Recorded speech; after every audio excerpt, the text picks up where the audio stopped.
What up, guys? This is Rich with Red Phone Video, and I wanted to talk to you about Kino Lorber. They just had a sale recently on their website, and I just picked up some Blu-rays and some 4Ks. But I got a stack of movies over here. I'm not going to show you guys yet. As of right now, I believe the Kino Lorber sale is over. Today's August 10th. Yeah, and I believe the sale ended today. So basically, by the time I put this video up, it'll already be done. But that's not the point. I just want to show you guys what I picked up because I got some good deals, and anytime Kino Lorber offers these kind of deals, I'm gonna get on it. So basically, I'm just gonna show you like what I picked up, and I'm gonna talk a little bit about each movie, and I'm gonna tell you like what all special features they got on them, and I'm not gonna make this video too long. I'm gonna try not to, but it looks like I already am. So anyway, let's just get into it. Let's just get into it. So the first movie I picked up is Needful Things, the 4K. Look at that cover there. And this movie, I mean, I've always liked it. I mean, since I was a kid, I watched it when I was a kid. I know this movie gets a lot of bad reviews. I like the movie. I remember I used to see the preview for Needful Things all the time on the Jason Goes to Hell VHS. I think that's what it was. I love it. I mean, I have a soft spot for it. It's got Max von Sydow, who turns in an awesome performance. It's got Ed Harris, and he's like the most interesting, likable character in the movie. Everybody else is a piece of shit in Needful Things.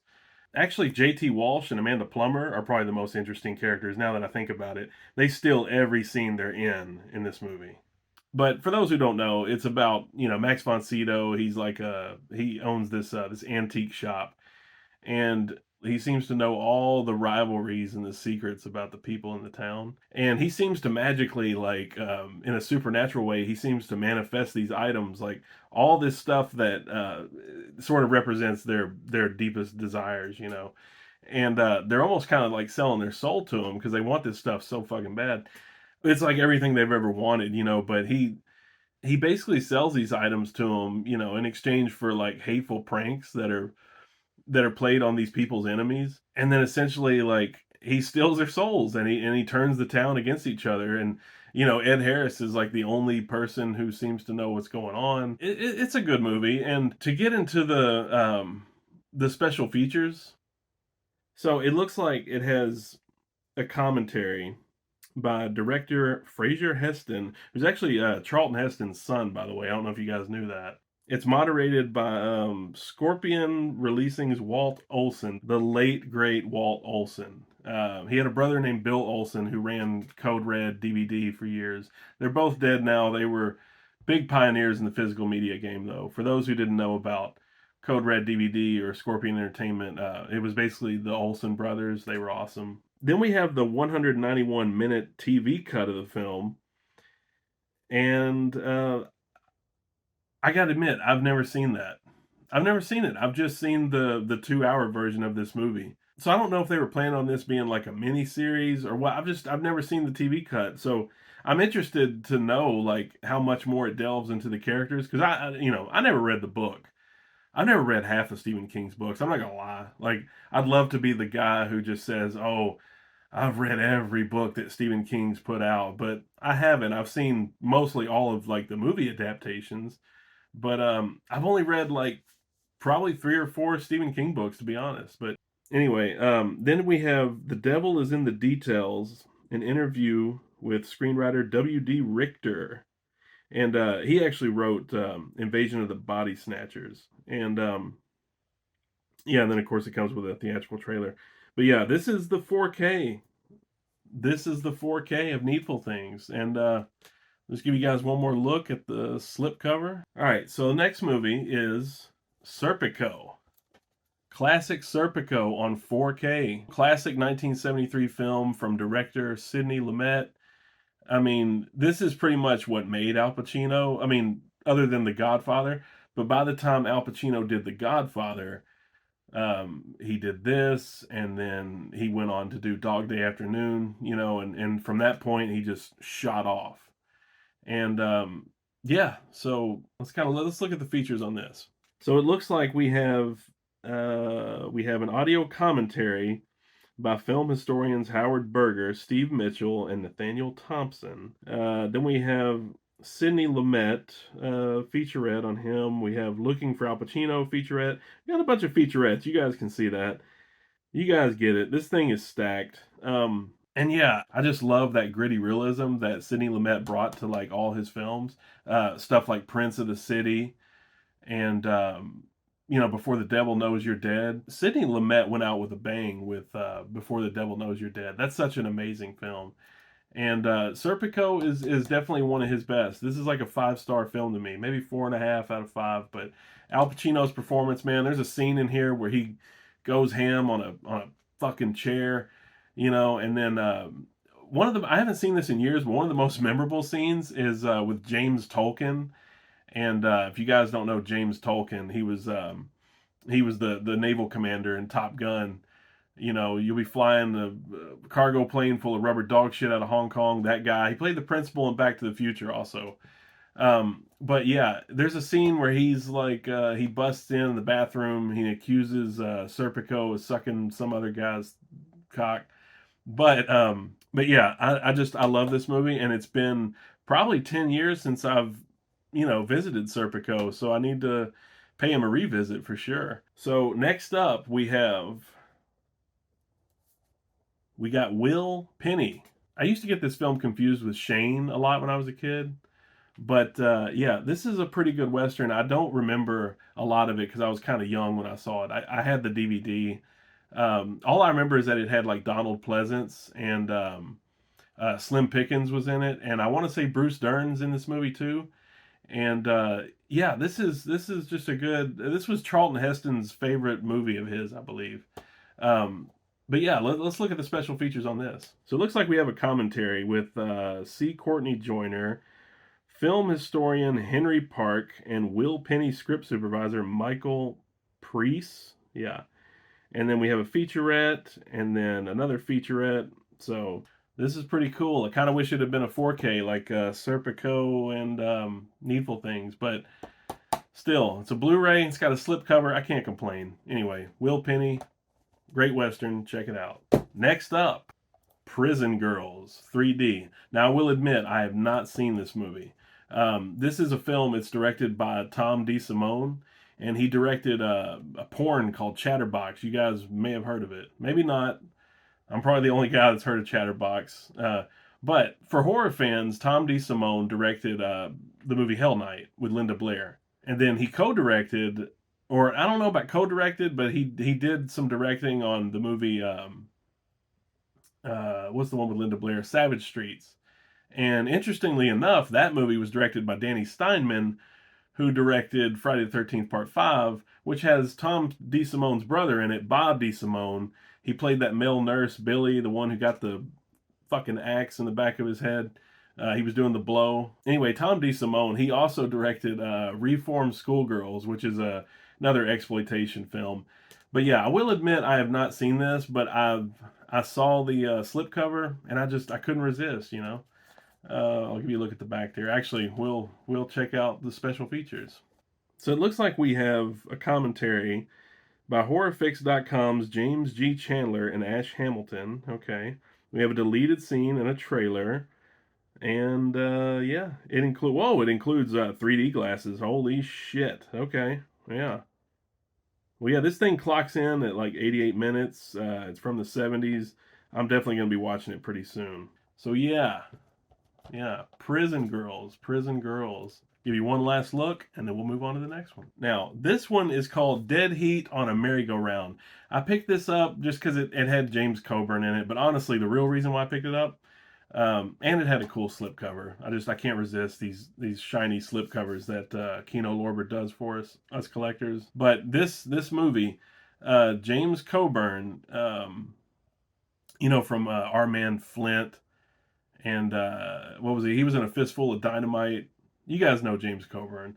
Maybe you don't, but I grew up with this guy, and he's a lot like Lee Marvin. I used to get the two confused, but honestly, I've never seen this movie before. It just it was a '60s movie. It looked pretty cool, and an interesting thing is that it has Harrison Ford in it. This was Harrison Ford's film debut as an actor, and supposedly, like you don't really see him that well. It's like a blink and you'll miss it type thing. But Harrison Ford's in this movie for like a split second. But yeah, I just wanted to pick it up. I don't know much about it, so I'm not really going to talk about it. But we can look at the special features really quick.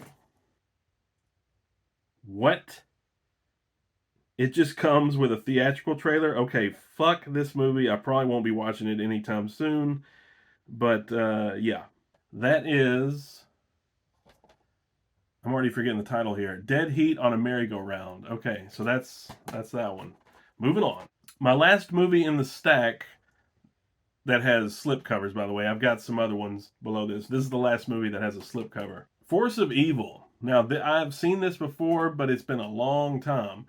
It's basically about a lawyer who gets involved with some racketeering, and then, that affects his brother's business. So eventually, John Garfield's character, he has to choose between money and family. It's a good film noir. It's one of my favorite crime noirs, up there with like the Maltese Falcon, The Big Heat, Double Indemnity. Yeah, I mean, now I'm just naming noirs. I hold Force of Evil in the same regard. Like this is a good film, and we can look at the features really quick if you guys give a damn. So it looks like we have a 2022 4K restoration. Okay, this is it's not a 4K. This is just a 4K restoration, just so you guys know. Then we have an audio commentary by film historian Imogene Sarah Smith. And then we have an introduction by Martin Scorsese. Holy shit, I am sold.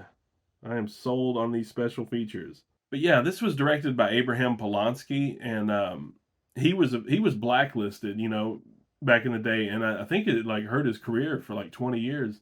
But Force of Evil, great crime noir. Check it out. Let's move on to the next one.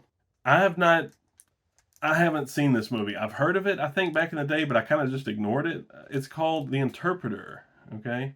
With Nicole Kidman and Sean Penn. Get a good look at that. I'm trying to get it out of the light. But I honestly don't know much about this movie. I just know that Sidney Pollack directed it. And for people who don't know, Sidney Pollack, he directed The Firm, he directed Tootsie, and one of my favorite films of all time, The Yakuza. If you guys haven't seen The Yakuza with Robert Mitchum, holy shit, that movie is so good. It's written by Paul Schrader and his brother.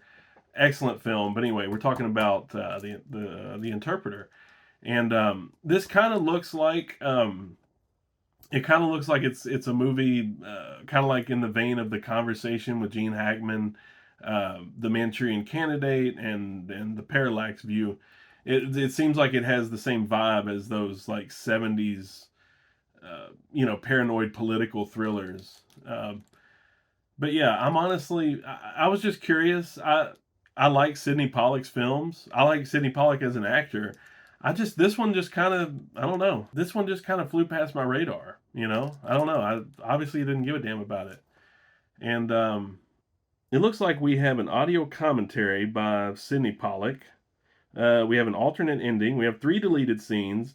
We have Sidney Pollack at work, from concept to cutting room. Okay. Interpreting pan and scan versus widescreen. Yeah, fuck pan and scan. That is awful. The ultimate movie set, the United Nations. Okay, a day in the life of the real interpreters. Okay, and a trailer. So this thing is stacked in terms of features. Yeah, I honestly don't know when I'm going to be watching this. Like I said, I picked it up because it was cheap. But Nicole Kidman, Sean Penn, directed by Sidney Pollack. It's got to be, at least a 3.5 star movie. It's probably right. It's probably somewhere in the middle. But anyway, The Interpreter, that's that one. And then next we have Michael Caine in The Black Windmill. Now I will admit I have not seen this movie either. It looks like it's about a British secret. Oh no, shit, he's British. Michael Caine is British, but it's about a secret agent whose son is kidnapped by a bunch of gun runners, and they're demanding some uncut diamonds as ransom. So I don't know. It looks pretty interesting. I've never seen it, and we can look at the features really quick. So we have an audio commentary by filmmaker and historian Mike Siegel. We have an interview with cinematographer Osama Rawi. We have 6 radio spots. We have an image gallery and a trailer. Yeah. So I will be sure to check this out. I don't know if I'm going to check it out anytime soon, to be honest with you guys. I've got thousands and thousands of movies to watch, and this one is not exactly high on my watch list, but I do like Get Carter, and some of those old Michael Caine thrillers from the 70s. So, and I love him in Dress to Kill. Holy shit, Dress to Kill, Michael Caine. And then in The Island, yeah, great, great movie. I will say the only reason why I picked this up is because it's directed by Don Siegel. The guy who directed Dirty Harry, The Killers, Charlie Varick. Don Siegel's fucking awesome. His whole filmography is just amazing. But yeah, that's that one. So then next we have Alphaville. Okay, Alphaville, and this is one of my favorite, not one of my favorite movies of all time, but one of my favorite movies by Jean-Luc Godard. And because I'm honestly not a huge fan of Jean-Luc Godard. I do like parts of Breathless, but not as much as I like Contempt. I think Contempt is a better film, but I will say Alphaville is probably Jean-Luc Godard's masterpiece, in my opinion. I mean, this is a polarizing film because it's kind of a sci-fi noir and it's out there. It's really weird, but you have Eddie Constantine in the movie, and he's trying to track down this missing agent, and then he has to go to this dystopian planet called Alphaville, and then he has to destroy this omnipresent computer called like Alpha 60 or some shit, and it's kind of like Hal from 2001. But he's in this world, he's in this dystopian society where all love, emotion, and conscience has been banned. Kind of like it's really Orwellian. It's a lot like 1984. You'll see a lot of the same themes in this movie, and I think that's why a lot of people don't like it, is they might feel it's a little derivative, but it happens to be one of my favorite Godard films, and it also has Anna Karina in it. Anna Karina, she was in a lot of Godard films. It was his wife, and he falls in love with her, but it's like the daughter of the guy who created the computer is trying to destroy everybody. Anyway, this is a great film. I actually picked it up years ago on DVD, and I don't have it on DVD anymore because it got water damage on it. But it was part of the Criterion collection, and it was one of the earlier ones. It was one of the first Criterion movies I ever picked up in the late '90s or early 2000s, and along with that RoboCop special edition that came out from Criterion that was so fucking sweet. But Alphaville was one of the early Criterions. I want to say it was Spine 20 or Spine 25. I don't know. You guys can check me on that. But I don't have it anymore, so I had to pick up this Blu-ray. Anyway, we can look at the special features really quick. We have an audio commentary by, my buddy Tim Lucas. Shout out to Tim Lucas. Then we have an Anna Karina interview. We have a Colin McCabe introduction, and then we have a trailer. All right, but yeah, this is a great film. You guys definitely want to check out Alphaville. Get on it. Next, we have D.W. Griffith's Intolerance. And if you guys don't know about this film, this is kind of like an anthology of different eras, different historical eras, like ancient Babylonian times. Then it goes through like Judea, shows like the persecution of Jesus, and then it transitions through like medieval times in Paris, then eventually ends up in modern times in America, modern times for back then. This was like early 1900s. But yeah, this was supposedly, I've never seen this, by the way. I'm paraphrasing all this shit. But this was D.W. Griffith's apology for The Birth of a Nation. Now, I have seen The Birth of a Nation, and that film is just messed up. It basically, if you guys haven't heard of Birth of a Nation, I'm sure you have by now, but D.W. Griffith was really instrumental in terms of how he developed modern techniques in filmmaking, a lot like Orson Welles did. D.W. Griffith and Charlie Chaplin, they were really pioneers, and along with Alfred Hitchcock, just a lot of these filmmakers that had all these cutting edge techniques. Yeah, but Birth of a Nation is pretty crazy. It deals with the whole Reconstruction era and the Civil War, the death of Lincoln, and all that, and then pretty much the rise of the KKK. And a lot of people, back then could see that it was in support of the KKK. So the film doesn't have, it's got a pretty nasty reputation in terms of its content, but the Birth of a Nation was like without it, we wouldn't have a lot of the films that came afterwards, because D.W. Griffith was just he was a filmmaker who paved the way for a lot of filmmakers after him. So yeah, I've always been curious to check out Intolerance. Okay, last one in the pile, guys. Last but not least, we have two films by Peter Greenaway, A Zed and Two Knots and The Falls. And admittedly, ashamedly, I haven't seen these two movies, and I love Peter Greenaway. One of my favorite films of all time. If you guys have not seen The Cook, The Thief, His Wife, and Her Lover, that is like one of my top 10 favorite movies of all time. And he did The Draftsman's Contract. That movie is another fucking masterpiece by Peter Greenaway. He is an underrated filmmaker. I don't ever hear anybody ever talking about Peter Greenaway. He also did another movie called Drowning by Numbers, which is amazing too. Oh, there was another one with Brian Dennehy too. The Belly of an Architect. That movie is amazing. Peter Greenaway is awesome. Like I said, I can't recommend The Cook, The Thief, His Wife, and Her Lover enough. That movie is just, I mean, that changed me. Like, that changed the way I viewed cinema, period. But anyway, I don't know what A Zed and Two Knots and The Falls is about. I really don't. I have no idea. And honestly, I'm kind of tired of reading these features to you. But anyway, that's it, guys. We're just gonna end the video. Anyway, that is it, guys. We made it to the end of the video. Those are my pickups from Kino Lorber. Probably the best deal I got was for Intolerance. This movie is like out of print now, I think. I'm not sure, but I got it for like $8 or something. It may have been $9, $10. I don't know, but it seemed like it was going for like $50. So that was a steal. And with that, guys, that is it. I appreciate you. You've been listening to Rich with Red Phone Video. Be sure to stab the like button, do all that shit, and I'll talk to you guys later.